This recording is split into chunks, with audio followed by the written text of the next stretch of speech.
नमस्कार दोस्तों, कृष्णा ज्योति YouTube channel पे आपका स्वागत है। दोस्तों, 9 दिन में किस प्रकार से हम सरलता से ज्योतिष सीख सकते हैं, यदि आप सीखना चाहते हैं तो पिछले तमाम जो वीडियो बनाए गए हैं इस संबंध में, जो बेसिक वीडियो है, देखने बहुत ही ज़रूरी।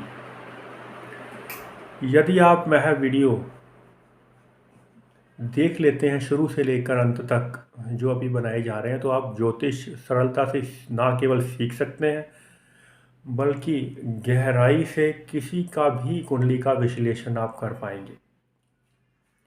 क्योंकि जो चीज़ें यहाँ पर आपको सिखाई जा रही हैं वह आपको किताबों में नहीं मिलेगी।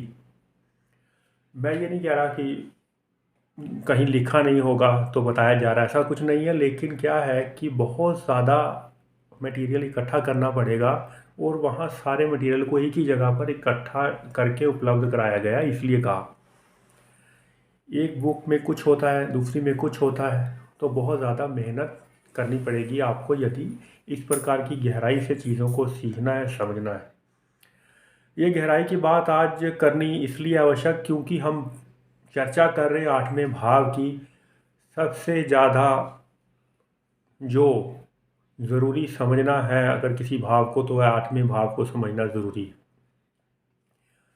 सबसे ज़्यादा जो ज्योतिषी जो सीख रहे हैं, ज्योतिषी मैं उनके बारे में कह रहा हूँ, मैं किसी विद्वान के बारे में नहीं कह रहा।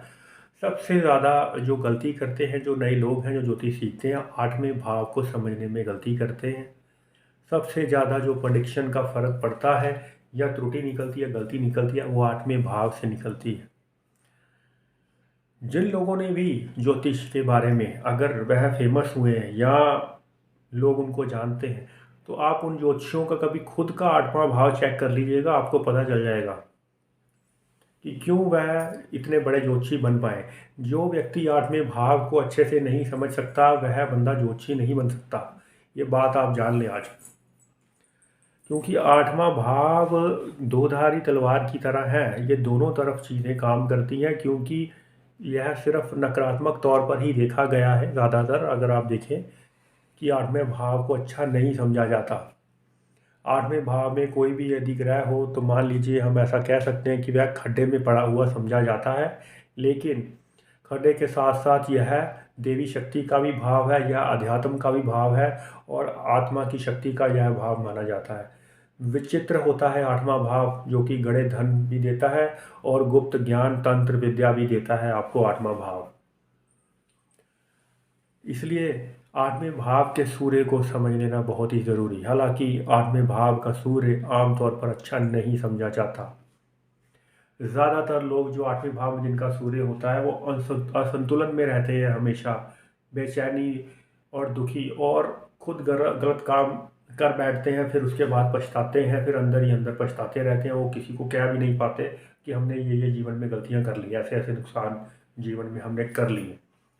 वो कहते नहीं किसी से, क्योंकि खुद की गलतियों से कई बार अपना धन गंवा बैठते हैं, लेकिन बताते नहीं किसी को। बहुत बड़े नुकसान कर लेते हैं 8वां भाव में जिनका सूर्य होता है, लेकिन कह नहीं पाते किसी से। क्योंकि उनको लगता है कि यदि हम बोल देंगे किसी को कि हमसे ये नुकसान हो गया तो लोग हंसेंगे हम पर। ऐसी ऐसी गलतियां करता है यदि 8वां भाव में सूर्य हो। यदि यहाँ पर 8वें भाव के सूर्य के साथ राहु की उपस्थिति हो जाए, या शनि और अपना सूर्य दोनों एक साथ बैठ जाए, या साथ में राहु हो जाए, तो यह एक प्रबल जेल योग बना देता है। यहाँ पर सूर्य किसी और की हानि करने के कारण, किसी और को नुकसान पहुंचाने के कारण जेल पहुंचा देता है 8वें भाव का सूर्य, और साथ में राहु और शनि की उपस्थिति। यह बात याद रखने योग्य।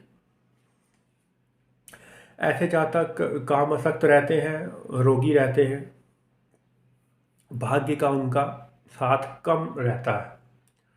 यह ज़रूर है कि यदि वह भी अगर अपने घर से दूर या फिर प्रदेश में चले जाएं तो तरक्की होने के चांसेस थोड़े से रहते हैं या फिर बेटर हो जाते हैं। 8वें भाव के सूर्य यदि अच्छी राशि में हो तो विदेश में जाकर वह लोग तरक्की कर लेते हैं जिनका 8वें भाव का सूर्य होता है। यदि 8वें भाव में सूर्य के साथ 3 4 5 प्लैनेट साथ में बैठे हों तो बात अलग है, तो फिर ऐसे लोग विदेश में या अपने स्थान से कहीं अत्र बहुत तरक्की करने वाले लोग माने जाते हैं। लेकिन यदि अच्छी राशि में सूर्य शनि दोनों एक साथ 8वें भाव में बैठ जाएं तो वह व्यक्ति मंत्र तंत्र में निपुण हो सकता है। आध्यात्मिक शक्ति का कारक होता है। जिनका 8वें भाव में सूर्य अच्छे प्लैनेट के संग बैठ जाए वह व्यक्ति बहुत अच्छे डॉक्टर बनते हैं, विशेषकर हड्डियों के डॉक्टर। वह ऐसे पारंगत होते हैं अपने विषय में कि लोगों को चकाचौंध कर देते हैं। लोग दंग रह जाते हैं कि इसका इलाज डॉक्टर ने किस प्रकार से कर लिया, जिनको हम देख भी नहीं सकते थे। तो 8वें भाव का सूर्य और यदि साथ में अच्छे प्लैनेट बैठ जाएं, अच्छे प्लैनेट इन द सेंस जिसको हम ले मान लीजिए यहाँ पर सूर्य के साथ बुध की उपस्थिति हो जाए, अच्छी राशि के बुध हो, अच्छी राशि के सूर्य हो, साथ में शुक्र की उपस्थिति हो जाए, शुक्र चंद्र किसी और भाव में एक साथ बैठ जाए, तो विचित्र डॉक्टर होते हैं इस प्रकार के। पूरी तन मन धन से मरीज को अच्छा करने के लिए जान लगा देते हैं। और यदि 8वें भाव का सूर्य उच्च का हो तो ऐसा वैद्य बनाते हैं कि लाइलाज बीमारियों का इलाज ढूंढ लाएं कहीं से भी। तो यह होता है 8वें भाव का चमत्कार। 8वें भाव का सूर्य शुक्र एक साथ बैठ जाए, मान लीजिए वृष राशि में बैठे हैं, तो गड़ा धन मिलने की संभावना हो जाती है। राशि परिवर्तन लग जाए 8वें और 12वें भाव का, मान लीजिए हाँ 8वें भाव में सूर्य जिस राशि में बैठे हैं उनके जो मालिक हैं यानी कि मंगल 11वें भाव में बैठ जाए, तो यह विचित्र रूप से लक्ष्मी कारक योग बन जाता है और अचानक से धन संपत्ति ऐसे लोगों को मिला करती है। लेकिन सावधानी बरतने की आवश्यकता कि अपना आचरण सही रखें। पर स्त्रियों से यदि संबंध आपके बनते हैं 8वें सूर्य में, तो मान लीजिए कि फिर आपका नुकसान होना तय है। स्त्रियों से विशेषकर सावधान रहना ज़रूरी। इन लोगों के पास बहुत धन होता है अगर 8वें भाव में का जो स्वामी है, चाहे सूर्य वहाँ पर बैठे हैं या कोई भी प्लैनेट 8वें भाव में अच्छा बैठ जाए और राशि परिवर्तन लग जाए 9वें भाव के साथ, अष्टम और नवम का, तो ऐसे लोगों को किसी की मृत्यु के उपरांत लाभ होने की संभावना रहती है।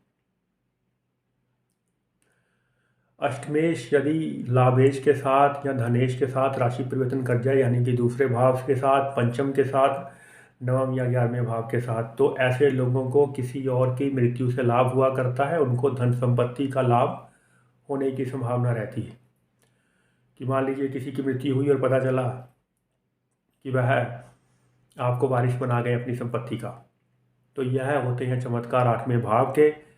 और 8वें भाव के सूर्य के जानना बेहद ज़रूरी। चलिए दोस्तों, 9वें भाव के बारे में जानेंगे आने वाली वीडियो में। तब तक के लिए नमस्कार, जय श्री कृष्ण।